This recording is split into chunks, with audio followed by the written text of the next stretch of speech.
Let's work on converting temperature. There are three main scales that are used for reporting units of temperature. The first is Fahrenheit, which is the kind that you're probably used to, where in the United States we have an average room temperature of 68 degrees, and your average body temperature is 98.2 degrees, and that's all in Fahrenheit. Whereas Celsius is probably what you remember if you remember random facts from elementary school science or junior high or whatever, where you're told water boils at 100 degrees and it freezes at 0 degrees. That's in Celsius. And then Kelvin is kind of assumed to be one of the two main science units, where Celsius and Kelvin are both commonly reported, but Kelvin is actually the SI unit. So let's practice converting. So let's say you're told that 100 degrees is the boiling point of water. So what is that in Fahrenheit and what is that in Kelvin?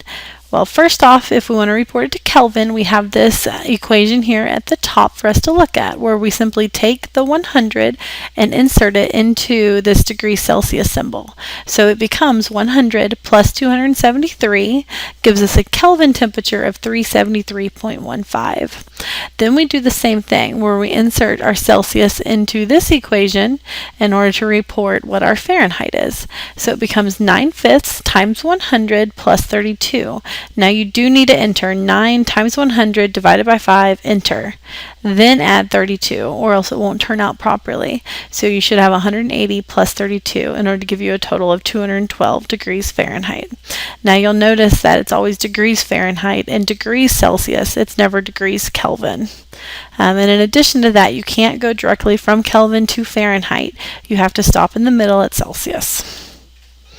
Let's go the opposite direction. If we're told 75 degrees Fahrenheit, we need to first get this into Celsius. So you place the 75 degrees Celsius into this symbol, and then you first subtract 32. That's what these parentheses mean. So you first subtract the 32. That gives you 43. Then you take the 43 times 5 divided by 9, and that gives you a total of 23.9 degrees Celsius. Now typically when I go to the next step of Kelvin, instead of entering in my rounded off number, I will just keep the number in the calculator, and I'll put this number in for the degree Celsius and add 273.15 to it. And so that gives me a total of 297.0 Kelvin. So what if we start with Kelvin? Kelvin, let's say it's 25 degrees Celsius.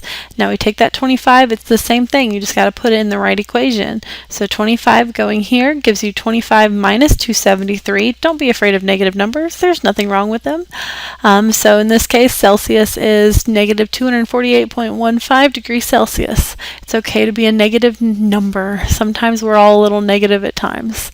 And then from degrees Celsius, you can put this number in for this symbol and solve for Fahrenheit. So in this case, remember, once again, you take that number and you multiply by 9, divide it by 5, get a number, and then add 32 to that number to give us our final number of negative 423.7 degrees Fahrenheit. Alright, so what I want you to do is I want you to pause the video, actually pause it, stop it, answer all these questions, pretend like you're filling in this graph. If you can do this successfully, then you've got this. So fill in the graph, then check your work. If you get all of these numbers, you're good to go. So then, go complete any Mastering Chemistry Chapter 1 problems that you have remaining. You are now finished with all the video lectures from Chapter 1.